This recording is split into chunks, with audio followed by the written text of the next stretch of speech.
আসসালামু আলাইকুম প্রিয় খামারি ভাই ও বোনেরা।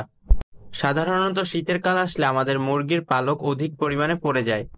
আজকের এই ভিডিওর মাঝে আলোচনা করব পালক পড়ার সমস্যার সমাধান, তাই সম্পূর্ণ ভিডিওটা দেখার অনুরোধ রইল।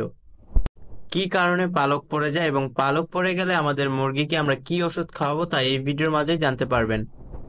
প্রথমে আলোচনা করি কি কারণে পালক পড়ে যায়। শীতের সময় মুরগির পালক পড়ে যায় সাধারণত প্রাকৃতিক প্রক্রিয়া যা মোল্টিং নামে পরিচিত। এটি একটি স্বাভাবিক শরীরবৃত্তীয় প্রক্রিয়া যেখানে পুরনো বা ক্ষতিগ্রস্ত পালক ঝরে পড়ে এবং নতুন পালক গজায়।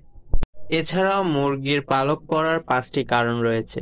প্রথম কারণ হচ্ছে মুরগি সারা বছরে 2বার মোল্টিং করে, এই সময় মুরগি খাওয়া দাওয়া কম করে এবং সকল শক্তি নতুন পালক গজানোর জন্য ব্যয় হয়।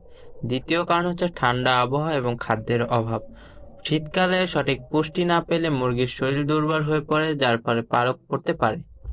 3 নম্বর কারণটি হচ্ছে পরিবেশগত কারণ। ঠান্ডা আবহাওয়া, সঠিক তাপমাত্রার অভাব বা মুরগির সঠিক শেল্টার না থাকলে পালক ঝরতে পারে। 4 নম্বর কারণটি হচ্ছে পুষ্টির ঘাটতি। মুরগির খাদ্যে পর্যাপ্ত প্রোটিন, ভিটামিন এবং মিনারেল ঘাটতি হলে মুরগির পালক দুর্বল হয়ে ঝরে পড়তে পারে। 5 নম্বর এবং সর্বশেষ কারণটি হচ্ছে পরজীবী সংক্রামক। মুরগির দেহে উকুন থাকলে বা চুলকানোর ফলে মুরগির পালক ঝরতে পারে। তাই বলা যায় শীতকালে মুরগির পালক পড়াটা অনেকটাই স্বাভাবিক। এখন বলবো পালক পড়ার প্রতিরোধের উপায়। প্রথম উপায়টি হচ্ছে মুরগির খাদ্যে উচ্চ প্রোটিন সমৃদ্ধ খাদ্য অ্যাড করতে হবে, যেমন শুটকি মাছের গুঁড়া এবং ডিমের খোসার গুঁড়া। ডিমের খোসার গুঁড়ায় রয়েছে অধিক হারে ক্যালসিয়াম, যা মুরগির অনেক সমস্যার সমাধান করবে এবং পালক পড়ার সমস্যার তো সমাধান করবেই। তাই মুরগিকে অবশ্যই শুটকি মাছের গুঁড়া অথবা ডিমের খোসার গুঁড়া দিবেন।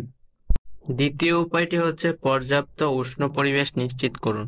পর্যাপ্ত উষ্ণ পরিবেশ বলতে মুরগিকে একটা গরম স্থানে রাখেন যেখানে মুরগির ঠান্ডা লাগবে না। 3 নম্বর উপায়ে আমাদের মুরগিকে পরজীবীর হাত থেকে রক্ষা করতে হবে।